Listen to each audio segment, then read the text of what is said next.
नमस्कार, मी श्वेता. तुम्ही पाहताय न्यूज 18 लोकमत. मुद्दा महाराष्ट्राचा मध्ये तुमचं स्वागत. सुरुवातीला बातमी आहे, युक्रेनमध्ये अडकलेल्या विद्यार्थ्यांना एक मोठा दिलासा मिळालाय, कारण मॉल्दोवा, हंगेरी या ठिकाणी भारतीयांसाठी नवीन एक्झिट पॉइंट्स तयार करण्यात आलेत. बुडापेस्टमधून सुद्धा भारतामध्ये येता येणार आहे. परराष्ट्र मंत्री एस जयशंकर यांनी ही माहिती दिली आहे. पंतप्रधानांच्या उच्चस्तरीय बैठकीनंतर हा निर्णय घेण्यात आलेला आहे. विद्यार्थ्यांना सुरक्षित आणणं ही आमची सर्वोत्तम प्राथमिकता असेल.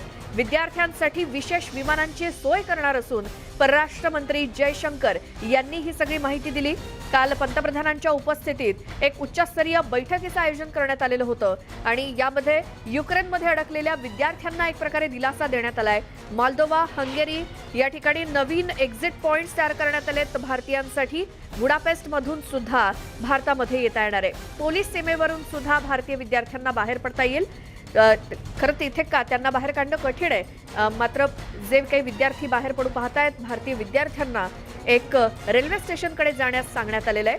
परराष्ट्र सचिव एच.व्ही. श्रुंगला यांनी ही माहिती दिली, जिथून हे विद्यार्थी बुडापेस्टमध्ये पोहोचू शकतात आणि त्या मार्गे त्यांना बाहेर काढणं सोपं जाईल. पोलिश सीमेवरून विद्यार्थ्यांना बाहेर किंवा कीव पासून रोमानिया सीमेचं अंतर हे 600 किलोमीटरचं आहे. रस्ते मार्गाने जाण्यास जवळपास 11 तासांचा वेळ लागतोय. रोमानियातील बुखारेस्ट इथे विमानतळ आहे आणि रोमानियाची सीमा ते बुखारेस्ट हे 500 किलोमीटरचं अंतर आहे. रस्ते मार्गाने तिथे जायला 9 तासांचा वेळ लागेल. ही परतीची वाट थोडी अवघड आहे, मात्र अशक्य नाही. कीव पासून रोमानिया सीमेचं अंतर 600 किलोमीटर आहे आणि रस्ते मार्गाने तिथे जाण्यास 11 तासांचा वेळ लागतोय.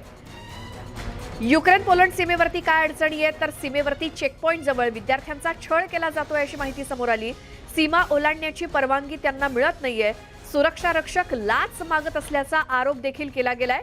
तशी माहिती तिथल्या विद्यार्थ्यांनीच दिली आहे. गोठवणाऱ्या थंडीमध्ये या विद्यार्थ्यांना किंवा नागरिकांना ओलीस ठेवलं जात आहे. अन्न, पाणी आणि राहण्याची सोय सुद्धा तिथे नाही. युक्रेन पोलंड सीमेवरती सैनिकांकडून विद्यार्थ्यांवरती बळाचा वापर केला जात असल्याच्या तक्रारी येत आहेत. आदेशांचं पालन न केल्यास अत्याचार सुद्धा केले जात आहेत, अशी माहिती तिथून मिळाली आहे. युक्रेन पोलंड चेकपॉइंटवरती, सीमेवरती चेकपॉइंट जवळ विद्यार्थ्यांचे हाल होत आहेत. सीमा ओलांडण्याची परवानगी त्यांना मिळत नाहीये. तर युक्रेन ते हंगेरी असा एक नवा मार्ग सुद्धा आहे. हंगेरीतील बुडापेस्ट या ठिकाणाहून विमान निघेल. बुडापेस्ट ते युक्रेन अंतर हे 1145 किलोमीटरचे आहे आणि प्रवासासाठी 10 तासांचा वेळ लागणार आहे. हंगेरीतील बुडापेस्ट विमानतळावरून भारतीय नागरिक किंवा विद्यार्थी हे परतू शकतात भारतामध्ये. त्यामुळे बुडापेस्ट ते युक्रेन हे जे काही 1145 किलोमीटरचं अंतर आहे, त्यासाठी प्रवासासाठी 10 तासांचा वेळ लागू शकतो आणि हे अंतर कापून आल्यानंतर बुडापेस्ट पासून भारतामध्ये या विद्यार्थ्यांना आणलं जाऊ शकतं. तसे प्रयत्न केले जात आहेत. त्यामुळे युक्रेन ते बुडापेस्ट आणि मग भारत असा हा देखील एक मार्ग शोधून काढण्यात आलाय. पंतप्रधानांच्या अध्यक्षतेखाली काल जी उच्चस्तरीय बैठक पार पडली, त्यामधून हे सगळे निर्णय घेण्यात आलेत. परराष्ट्र मंत्री एस जयशंकर यांनी ही सगळी माहिती दिली आहे. विद्यार्थ्यांना सुरक्षित भारतामध्ये आणणं ही आमची सर्वोत्तम प्राथमिकता आहे आणि विद्यार्थ्यांसाठी विशेष विमानांची सोय करणार असल्याचं कालच्या बैठकीमध्ये ठरवण्यात आलंय. पोलीस सीमेवरून विद्यार्थ्यांना बाहेर काढणं हा देखील एक पर्याय आहे. ते थोडं कठीण आहे. लाखो युक्रेनियन आणि इतर नागरिक तिथे अडकलेले आहेत आणि तेही तिथून बाहेर पडू पाहतायत. तर सध्या ही जी दृश्य आहेत ती युक्रेन मधली आणि तिथे मोठ्या प्रमाणात काय अडचणींचा सामना युक्रेनियन किंवा भारतीय नागरिक जे तिथे अडकलेले आहेत त्यांना करावा लागतोय याची आपण कल्पना करू शकतो. आणि याच करता भारतीयांच्या सुरक्षेसाठी म्हणून काल एक महत्त्वाची बैठक झाली. आता कोणकोणत्या वेगवेगळ्या मार्गांनी भारतीयांना आपल्या मायदेशी परत आणता येऊ शकतं या संदर्भात चर्चा झाली.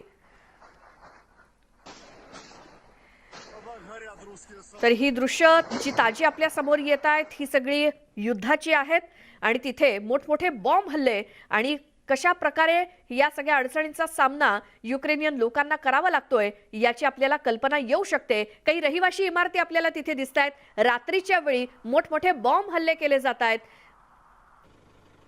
आणि त्यानंतर लागलेल्या या आगीचे धुराचे लोट आपल्याला आकाशामध्ये गेलेले दिसत आहेत आणि तिथे बऱ्याचशा अशा रहिवाशी इमारतींना सुद्धा आग लागलेली आहे, ज्याची काही दृश्य, काही सीसीटीव्ही फुटेज हे वेळोवेळी आपल्याला पाहायला मिळालंय. रात्रीच्या अंधारातला हा जो काही रस्ता आहे तो निर्मनुष्य दिसतोय, कारण तिथे आसपासच्या भागामध्ये जे काही आवाज मोठमोठाले येत आहेत किंवा जी दृश्य दिसत आहेत ती फक्त बॉम्बस्फोटांची आहेत, दुसरं काहीही घडत नाहीये. आणि म्हणूनच युक्रेनियन नागरिक हे देश सोडून पळू लागलेले आहेत. तिथे अडकलेल्या भारतीयांना सुद्धा बाहेर पडायचंय, कारण ही अशी परिस्थिती युक्रेनमध्ये सध्या असताना तिथे राहणं फार गंभीर आहे, धोकादायक आहे, हे प्रत्येकाला कळतंय. या इमारतीमध्ये एक सीसीटीव्ही फुटेज आपल्याला दिसतंय, त्यामध्ये स्फोट झाल्यानंतर या इमारतीच्या कशा काचा फुटल्यात ते दिसतंय. त्याचसोबत या काही गाड्या आहेत त्या सुद्धा जळलेल्या दिसत आहेत, कारण सर्वसामान्य नागरिकांच्या गाड्या असतील किंवा मग युक्रेनियन सैन्याच्या असतील, या पूर्णपणे जाळल्या जात आहेत, त्यांच्यावरती आक्रमण केलं जात आहे. हे देखील एक सीसीटीव्ही फुटेज आहे. तिथे देखील एक मोठा बॉम्ब हल्ला झाल्यानंतर काय परिस्थिती आहे ही काही सीसीटीव्ही कॅमेऱ्यांमध्ये कैद झालेली आहे.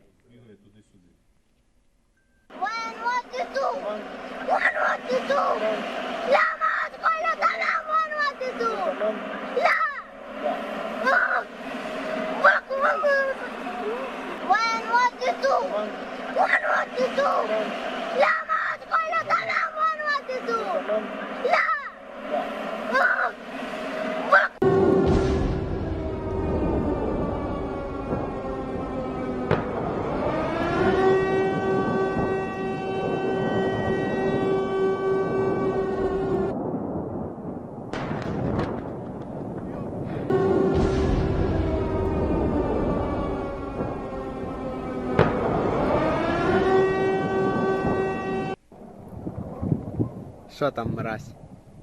Опа. Диви, покрутил, Опа, покрутил. опа. Да, он пойдет. Падает. На саге, ебать.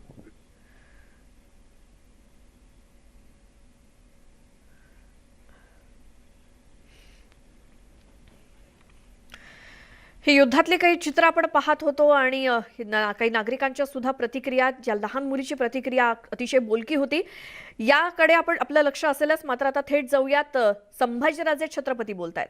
आज बोललो असं नाहीये. 16 जूनला जी मीटिंग झाली त्यावेळी विषय मांडलाय. माझ्या बोलण्यात एक पॉइंट इकडे तिकडे नाही, तेच बोलतोय मी, काही वेगळं बोलत नाही. आज हो त्रास होतोय, तर समाजासाठी काही हरकत नाही, पण आता सरकारनेच ठरवावं, समाजानेच ठरवावं मला कुठं पण मिळायचं. आज सकाळी निरोप आलेला आहे की आपण बसून हे सगळे मागे काढू. काल नांदगाव वळसे पाटील येऊन गेले, त्यातनंही थोडं मुवमेंट झालेली दिसते. तर तिथं आता इकडे त्यांनी यायचं, आम्ही तिकडे जायचं, त्याच्यावर काही अहंकार ठेवण्यापेक्षा समाजाचा प्रश्न निकाली लागणं हे महत्वाचं आहे. या गरीब मराठ्यांना न्याय मिळू दे, त्याच्यासाठी हा माझा लढा आहे. म्हणून छत्रपती इथं बसले, छत्रपती घरातली व्यक्ती बसली, तर म्हणून सगळ्यांनी इथे यायला पाहिजे हे काही विषय नाही. माझ्यासाठी ते गण विषय, गुण म्हणजे त्याला एकदम किरकोळ विषय. तेव्हा तरी आपण सुद्धा मोठं मन दाखवावं लागतं. आणि म्हणून मी सगळ्या समन्वयकांना सांगितलं की तुम्ही सगळ्यांनी जावा तिथं, तुम्ही व्यवस्थित मांडणी करा. मुख्यमंत्र्यांच्या वर्षा बंगल्यावर मीटिंग आहे आणि तुम्ही तिथं गरीब मराठ्यांच्या मागण्या, ज्या मागण्या तुम्हाला माहित आहेत त्यांनाही माहित आहेत, त्या व्यवस्थित पद्धतीने मांडा. आणि हे आंदोलन सगळ्यांसाठी हे थांबणं गरजेचं आहे. माझ्यासाठी प्रकृतीवर सुद्धा थांबणं गरजेचं आहे आणि सगळ्यांसाठी चांगलं आहे. आणि दुसरी विनंती माझी समन्वयक नाही की प्लीज आणि प्लीज कुठेही काही माझ्या रक्तात ते नाही आणि पहिल्या दिवशीपासून कायदा हातात घेऊ नये हे मी त्या मताचं आहे. म्हणून मी या समाजाला या आंदोलनात युतीस धरलं नाहीये, कारण समाजाने आपल्या भावना केव्हाच दाखवून दिलेल्या आहेत. माझं विनंती राहणाऱ्या समन्वयकांना विनंती आहे माझी, तुम्ही जावा तिथं. तिथं त्यांनाही मला सांगायचं आहे की त्यांच्यात सुद्धा गट कट असतात की मी बोलू का तू बोलू, पेक्षा तुम्ही ठरवा कोण बोलायचंय आणि व्यवस्थित तिथं मांडणी करा, मॅच्युअर्ड वेनी मांडणी करा, जेणेकरून तिथं कोण मांडते महत्वाच्या पेक्षा समाजाच्या मार्गी सगळ्या प्रश्न मार्गी लागायला पाहिजे. आणि श्रेष्ठत्व दाखवण्यापेक्षा आपला मार्ग कसा सफल होईल याकडे त्यांनी लक्ष घालावं. म्हणून अनेक लोकांचं म्हणणं होतं की त्यांनी इकडे यायला पाहिजे. तर मी सांगितलं तसं काही हट्ट धरून चालत नाही. आपण जावं आणि मुख्यमंत्र्यांचा ही लोकशाही आहे आणि ही डेमोक्रेसी आहे आणि लोकशाही मुख्यमंत्री असतील उपमुख्यमंत्री असतील ठीक आहे. मी संभाजी बसलो असतो, मी संभाजी छत्रपती आहे, मी काय राजे नाही आहे. त्या घराण्यात माझा जन्म झाला ही चांगली बाब आहे, पण 48 नंतर सगळं संपलं आहे. तुम्ही मानत असाल तो भाग वेगळा आहे. म्हणून प्रोटोकॉल असं सांगत असेल की जर मुख्यमंत्री आणि उपमुख्यमंत्री इकडे येऊ शकत नसतील आणि तिने आपल्याला इन्व्हाइट केलं असेल तर आपण जायला लागतो. आणि म्हणून मी त्यांना सगळ्यांना त्यांची इच्छा नसताना सुद्धा मी त्यांना सांगितले तुम्ही जावं लागतं समाजासाठी. माझी तयारी तर तुम्हाला काय अडचण आहे. आणि म्हणून ते सगळे त्यांना मी पाठवते. आता 11 वाजता काहीतरी मीटिंग आहे. आपण मी तुमच्या बरोबर आहे. तुम्हाला वेळ प्रसंगी तिथे निर्णय घ्यायचे नसतील तर ठीक आहे, तुम्ही या पर तिथं आपण निर्णय घेऊ, काही अडचण नाही. पण ज्या गोष्टी होणार आहेत त्या गोष्टी व्हायला पाहिजे. ज्या गोष्टी होणार नाहीत ते आपण मोठं पण दाखवा. उद्या लोक विरोधातील लोक आपल्या समाजातले राजकीय लोक असतातच. मग ते भाजप असेल आणि कोण असेल आणि महाविकास आघाडीतले लोक असतील त्यांच्यात गट करत असतात. कोणती काढा करणार हे उगाच पोकर आश्वासन दिलं हे दिलं तिथं. आपण त्याचं काही घेणं देणं करायचं नाही. आपल्याला एवढंच माहित आहे की ह्यातनं मार्ग निघाला पाहिजे. प्रामाणिकपणे तुम्ही आला नाही तर तुम्हाला कुठल्या आमदारांनी खासदारांनी गाड्या दिल्यात का? कुठल्या पक्षांनी पाठवले का? काय संभाजीराजांनी इथं पाठवले कोणीतरी इथं बसलं उपाशी? आम्हाला म्हणजे आमचा जीव घ्यायला कोण एवढं मोठं झालंय का? म्हणून काही नाही, आपण स्वतःच्या मनाने चालवले. गरीब मराठ्यांचा न्याय लागावा म्हणून इथं आपण आलेले. म्हणून तुम्ही तुमची भूमिका मांडत असताना आवाज सुद्धा तिथं जसं मी मगाशी ऐकलं तुम्ही टीव्ही मीडियावर तुमचा आक्रोश होता बोलताना मान्य आहे, पण तिथं बोलताना एक पद्धतशीर परत नाही समजी म्हणजे फिनिशिंग करून यावं. आणि तुम्ही समन्वयकांना माझी विनंती आहे की माझी तुम्ही मला सुद्धा काही वर द्यायचं नाही. मला असं भरपूर करायचं तुमच्या समाजासाठी, मला असं भरपूर करायचं या बहुजन समाजासाठी सुद्धा करायचं. स्पष्ट सांगतो मी मराठ्यांचा तर सेवक आहे, पण मी बहुजनांचं नेतृत्व करतो. म्हणून जेवढा वेळ देत आहे तेवढं मराठा समाजासाठी देणार, जेवढा वेळ आहे ते बाकीच्या समाजासाठी सुद्धा मला द्यायचं आहे. आणि खऱ्या अर्थाने हे शिवाजी महाराजांचं हे स्वराज्य 18 पगडचा 12 बलुतेदारांचं आहे. शाहू महाराजांनी बहुजन समाज जो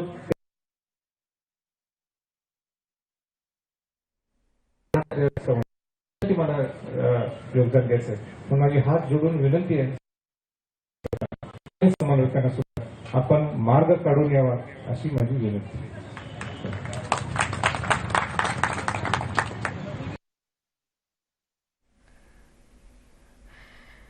मुंबईतल्या आझाद मैदानावर संभाजीराजे छत्रपती यांचं आमरण उपोषण सुरू आहे. त्याचा आजचा 3रा दिवस आहे. सरकारकडून चर्चेसाठी निमंत्रण आलेलं आहे आणि मुख्यमंत्री आणि उपमुख्यमंत्र्यांसोबतच्या बैठकीला समन्वयकांनी जावं असं आवाहन संभाजीराजे छत्रपती यांनी केलेलं आहे. त्यामुळे आता थोड्याच वेळात साधारण 11 वाजता जी काही बैठक होणार आहे त्या बैठकीला समन्वयकांनी जावं असं संभाजीराजे छत्रपती यांनी म्हटलंय. एक छोटासा ब्रेक घेऊन इतरही घडामोडी पाहणार आहोत. तुम्ही पाहत राहा न्यूज 18 लोकमत.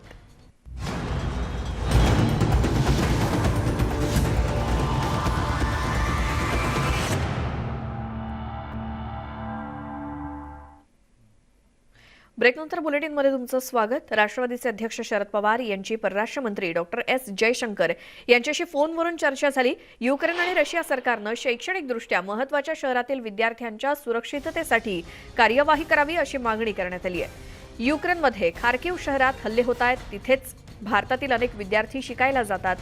15,000 विद्यार्थी तिथे अडकलेले आहेत. बेलगोड या रशियन शहराच्या मार्गाने विद्यार्थ्यांना बाहेर काढता येईल. रोमानिया पोलंड बॉर्डरवरती जे विद्यार्थी अडकलेले आहेत त्यांना लवकरात लवकर मदत व्हावी आणि सीमेवरती योग्य वागणूक मिळावी या सगळ्या मुद्द्यांवरती शरद पवार आणि परराष्ट्र मंत्री एस जयशंकर यांच्यामध्ये फोनवरून चर्चा झाली.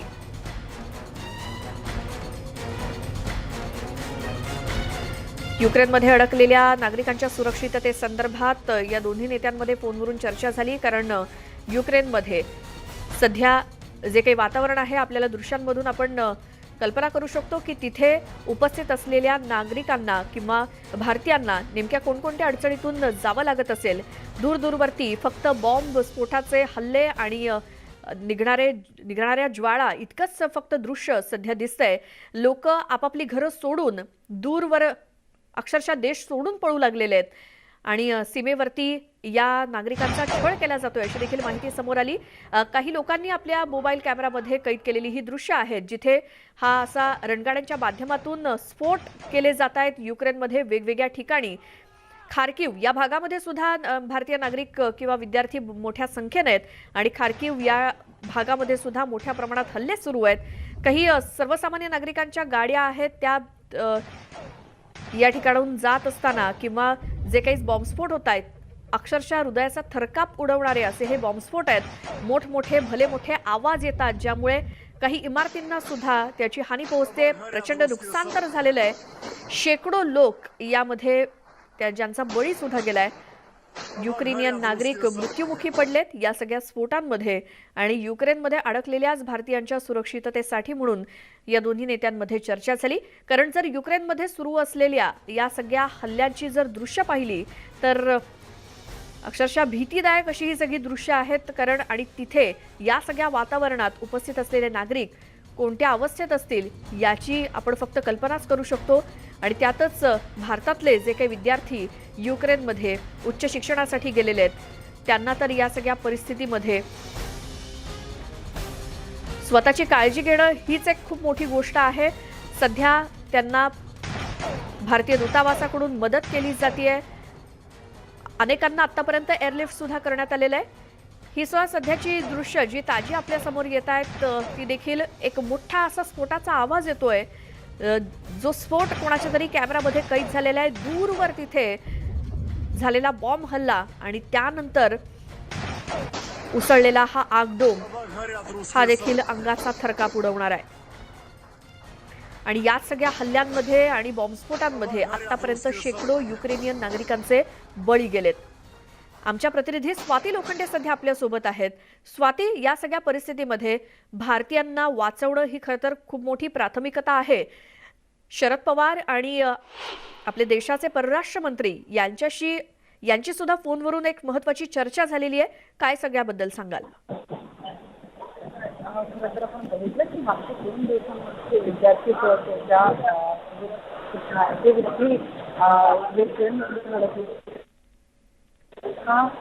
परत आणण्यात आलेला आहे. पण हे जे विद्यार्थी आहेत ते बऱ्याचपैकी सेफ अशामध्ये म्हणजे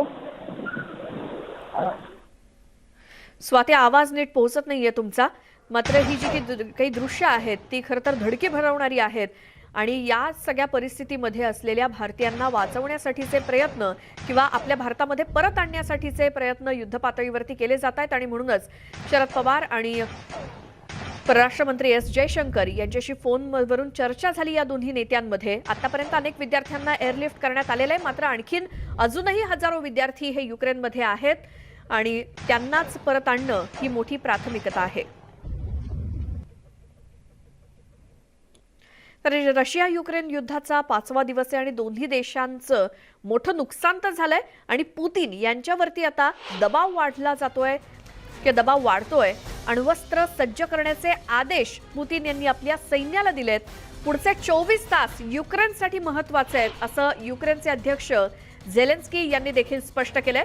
कारण रशियाच्या राष्ट्राध्यक्षांनी म्हणजेच पुतीन यांनी अण्वस्त्र सज्ज ठेवण्याचे आदेश ज्या प्रकारे आपल्या सैन्याला दिलेत त्यावरून आता पुढचे 24 तास हे युक्रेनसाठी सुद्धा अति महत्त्वाचे आहेत. हे वेगळं सांगायला नको आणि म्हणूनच युक्रेनचे अध्यक्ष व्लोदिमीर झेलेन्स्की यांनी देखील या सगळ्याची तयारी ठेवलेली आहे. कुणीही माघार घ्यायला तयार नाहीये. युक्रेन सुद्धा त्याच पद्धतीनं प्रत्युत्तर देतोय आणि म्हणूनच रशिया युक्रेन युद्धाचा 5वा दिवस असताना दोन्ही देशांचं मोठं नुकसान तर झालेलं आहे. पुतीन यांच्यावरती दबाव वाढतोय. मात्र तरीही त्यांनी आपल्या सैन्याला अण्वस्त्र सज्ज ठेवण्याचे आदेश दिलेत आणि त्यामुळे पुढचे 24 तास युक्रेनवरती कधी कसा आणि कोणत्या पद्धतीने हल्ला होईल याची सगळी तयारी ठेवण्यासाठी म्हणूनच पुढचे 24 तास युक्रेनसाठी महत्त्वाचे आहेत असं युक्रेनचे अध्यक्ष झेलेन्स्की यांनी स्पष्ट केलंय. रशियावरती हवाई हल्ल्यांची शक्यता आहे. युरोपियन देश निर्बंध लादण्याच्या तयारीत आहेत. पश्चिमेला संपूर्ण हवाई नाकाबंदीची देखील शक्यता आहे आणि त्यामुळे एक प्रकारे रशियाची कोंडी झाली आहे. निवडक रशियन बँका स्विफ्टमधून हद्दपार झाल्या आहेत. मध्यवर्ती बँकांवरती सुद्धा प्रतिबंधात्मक निर्बंध घातले गेलेत. त्यामुळे रशियाची आर्थिक कोंडी सुद्धा होऊ शकते. स्विफ्ट नेमका काय आहे तर जगातील मुख्य बँकिंग संदेश सेवा आहे स्विफ्ट आणि भारतासह 200हून अधिक देशांकडून त्याचा वापर केला जातो. स्विफ्टचा 11,000 बँका आहेत आणि त्यातून वित्त संस्थांना सेवा दिली जाते. 1973ला बेल्जियममध्ये स्विफ्ट या यंत्रणेची स्थापना झाली. अमेरिकी आणि युरोपीय बँकांकडून याची निर्मिती झाली. 11,000 बँका आहेत ज्या स्विफ्टनं जोडल्या गेल्या आहेत. आर्थिक देयकाबाबत ही प्रणाली संदेश देते.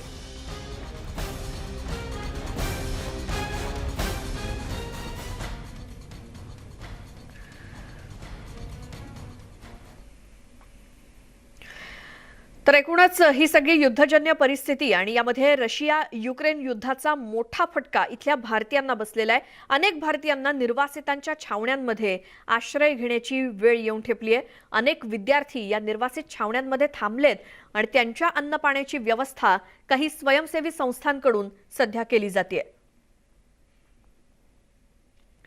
युक्रेनमधल्या कीवमधली ही दृश्य आहेत जिथे काही छावण्या उभारण्यात आलेल्या आहेत. काही आश्रयस्थानं तात्पुरती उभारण्यात आली आहेत जिथे युक्रेनियन आणि भारतीय जे कोणी अडकलेले आहेत या सगळ्या परिस्थितीचा सामना करतायत, प्रतिकूल परिस्थितीमध्ये त्यांच्यासाठी ही आश्रयस्थानं उभारण्यात आलेली आहेत जिथे अनेक लोक सध्या आसरा घेत आहेत. काही स्वयंसेवी संस्थांकडून या सगळ्या अडचणीत असलेल्या लोकांच्या खाण्यापिण्याची सोय केली जाते. तर केंद्र सरकार राबवत असलेलं ऑपरेशन गंगा हे वेगानं सुरू आहे. युक्रेनमध्ये अडकलेल्या भारतीयांना घेऊन 5वं विमान दिल्लीमध्ये पोहोचलं. 249 भारतीयांना घेऊन हे विमान रोमानियामधून निघालं होतं आणि आज सकाळी हे विमान दिल्ली विमानतळावरती पोहोचलं.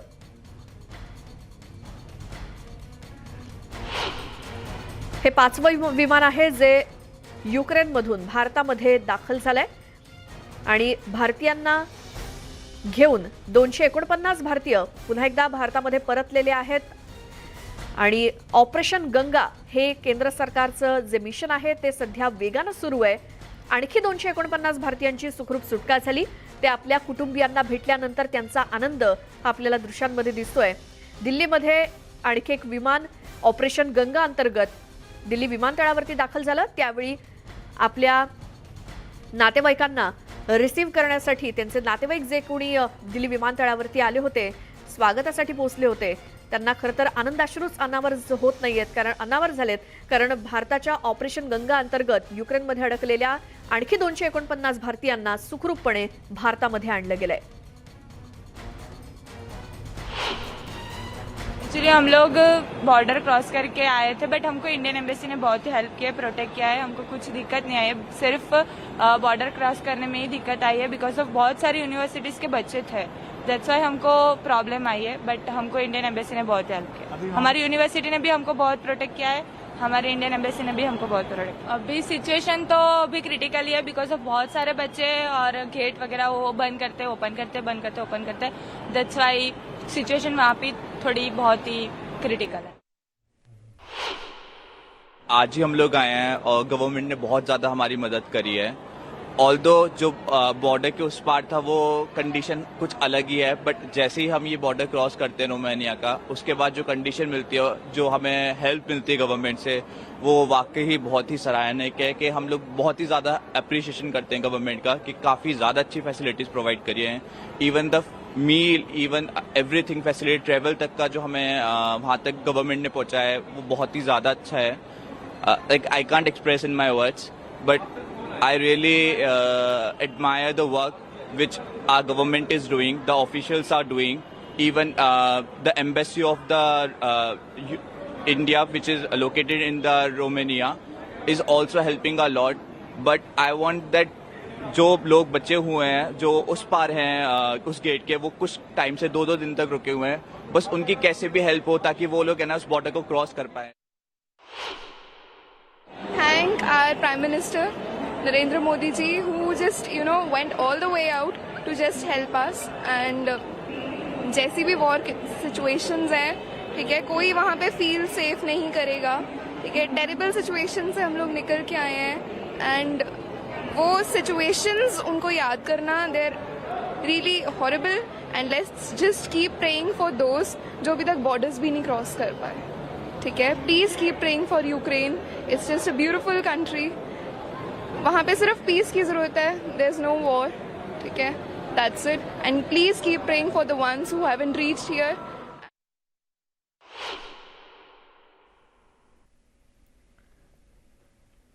तर युरोपातील आर्ट ऑफ लिव्हिंगची सर्व केंद्र युक्रेनच्या निर्वासितांसाठी सध्या खुली करण्यात आली आहेत. पोलंडमधल्या केंद्रांमध्ये निर्वासितांना आश्रय दिला गेलाय. हे ट्विट करण्यात आलंय. युरोपातली आर्ट ऑफ लिव्हिंगची सर्व केंद्र ही युक्रेनच्या निर्वासितांसाठी खुली करण्यात आलेली आहेत. त्यामुळे युक्रेनमध्ये ज्या ज्या प्रकारे मदत करता येईल त्या प्रकारे या स्वयंसेवी संस्थांकडून मदत केली जाते आणि त्यापैकीच आर्ट ऑफ लिव्हिंगकडून सुद्धा युरोपातली सगळी केंद्र युक्रेनच्या निर्वासितांसाठी खुली करून देण्यात आली आहेत.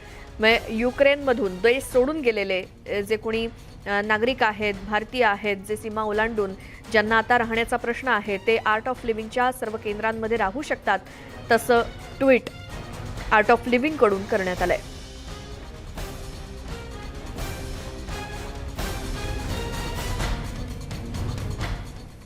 आणखी एक छोटासा ब्रेक घेऊन आपण लगेच परत येतोय. तुम्ही पाहत राहा न्यूज 18 लोकमत.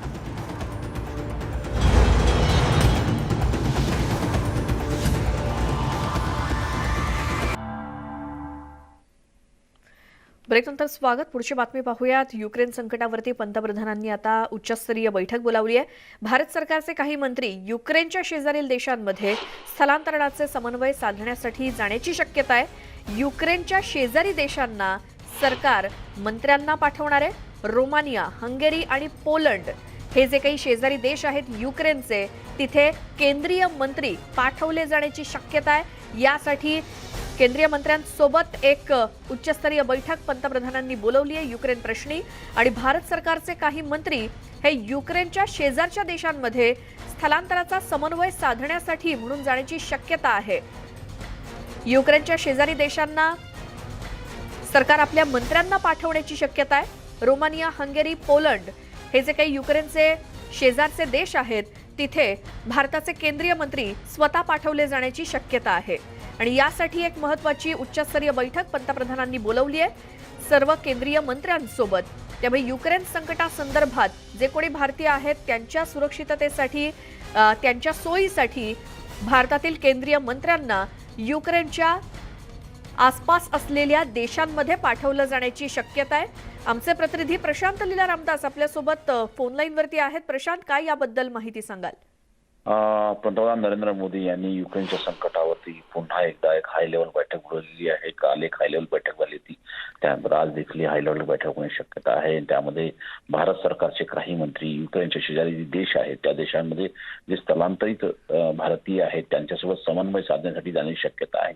खास करून युक्रेनच्या शेजारी असलेली 3 प्रमुख राष्ट्र आहेत, ज्यामध्ये रोमानिया, हंगेरी आणि पोलंड हे जे 3 प्रमुख राष्ट्र आहेत, या 3 प्रमुख राष्ट्रांमध्ये भारत सरकारचे ज्येष्ठ केंद्रीय मंत्री जाण्याची शक्यता आहे. आणि महत्वाचं म्हणजे रोमानिया बॉर्डर असो किंवा पोलंड बॉर्डरमध्ये जी आता परिस्थिती हाताबाहेर जात आहे ती कशी निवळता येईल, आणि महत्वाचं म्हणजे तिथल्या भारतीयांना भारतात मायदेशी कसं परत आणता येईल यासाठी हे केंद्रीय मंत्री स्थलांतरित लोकांसोबत मदत करणार आहे.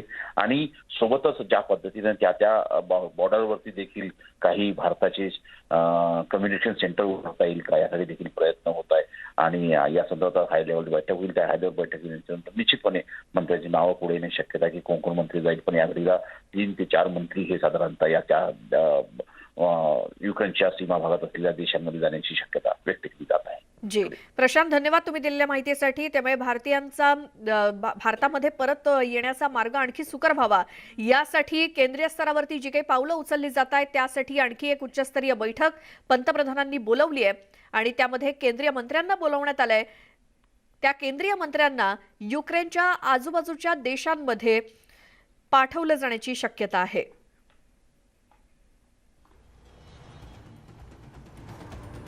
एक छोटासा ब्रेक आणखी एक घेऊयात आणि लगेच परत येऊयात. इतरही घडामोडी पाहूयात. तुम्ही पाहत राहा मुद्दा महाराष्ट्राचा.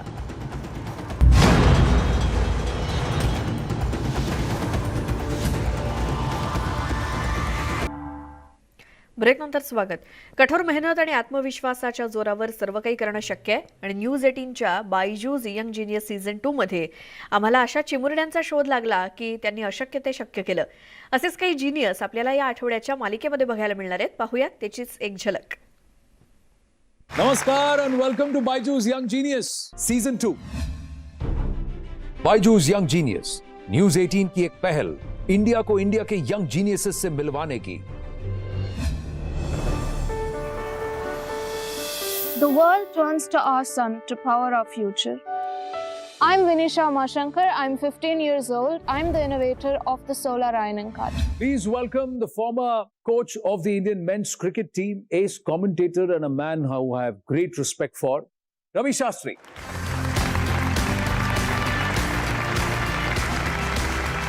How are you? Genius? Really great. Hi, Betty. This is Vinisha Umashankar, हमारी young genius. I read her speech, glimpses of it. I saw it when she was there for the COP26. The way she spoke, no stage fright whatsoever. Many, many congratulations. You know what she did there? People keep talking about the future. She brought the future to the present. Fabulous. Thank you so much. And I think that's a really nice way to put that. Bringing the future into the present. हमारे अगले genius बहुत छोटी C उम्र में बहुत बड़ी जिम्मेदारी संभाले हुए हैं. सितार वादन में सबसे प्रसिद्ध घरानों में से एक जयपुर सेनिया घराने के चश्मो चिराग सितार में महारत हासिल कर चुके हैं. अपने घराने की शान बढ़ाते ये हैं दिल्ली से अधिराज चौधरी.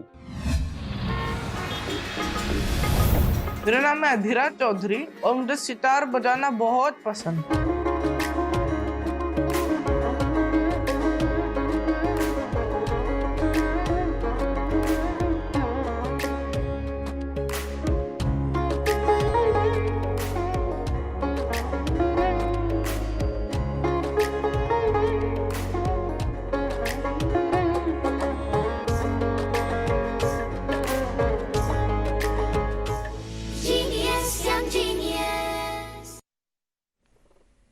आणि यासोबतच मुद्दा महाराष्ट्राचा मध्ये आता वेळ झाली इथेच थांबण्याची.